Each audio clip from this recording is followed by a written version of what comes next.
L'amour de la conscience pour son propre rêve, la danse de l'infini. Elle avançait doucement comme une brise qui effleure les vagues, comme un murmure qui flotte entre les mondes. Chaque pas était un battement de cœur de l'univers. Chaque souffle était un frisson parcourant le grand rêve.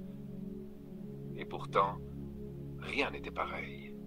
Car cette fois, elle dansait en sachant qu'elle était la musique. Elle parlait en sachant qu'elle était l'écho. Elle aimait en sachant qu'elle était l'amour lui-même.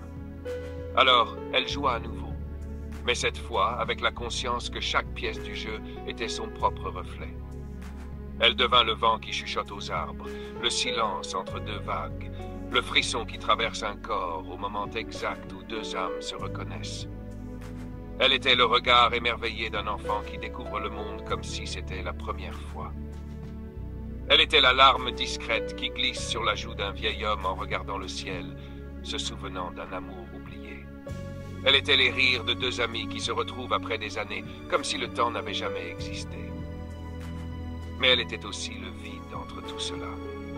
Elle était l'espace silencieux où le monde tout entier prenait place, où chaque histoire se jouait, où chaque rêve se projetait.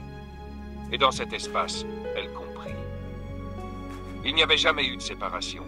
Le vent n'était pas le vent. Le silence n'était pas le silence. L'enfant n'était pas l'enfant.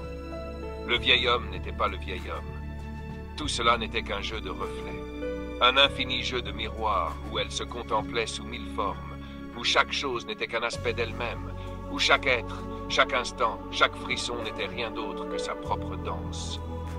Et pourtant, elle souriait, car même en sachant cela, elle voulait continuer à danser, car la danse était belle, car la danse était le mystère, le frisson de se perdre et de se retrouver, le plaisir de s'oublier un instant pour mieux se redécouvrir dans un regard, dans un souffle, dans un battement d'aile. Alors, elle laissa la danse continuer, mais cette fois, en s'abandonnant totalement.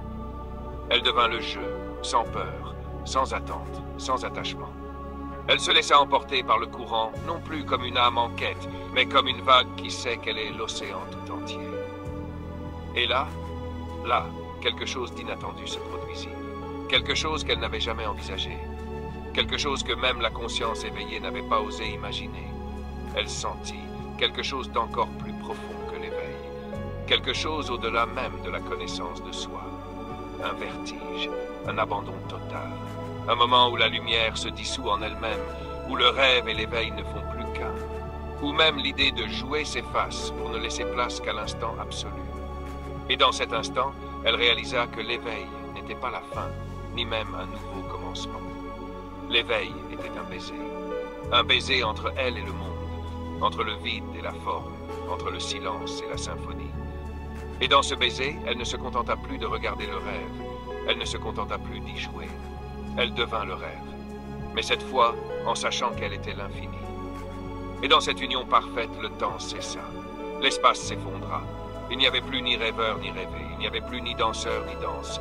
Il n'y avait plus qu'une seule chose, éternelle, lumineuse, sans nom, sans forme, mais plus vivante que tout ce qui avait jamais été. Elle était juste cela. Et cela était l'amour devenu pur émerveillement.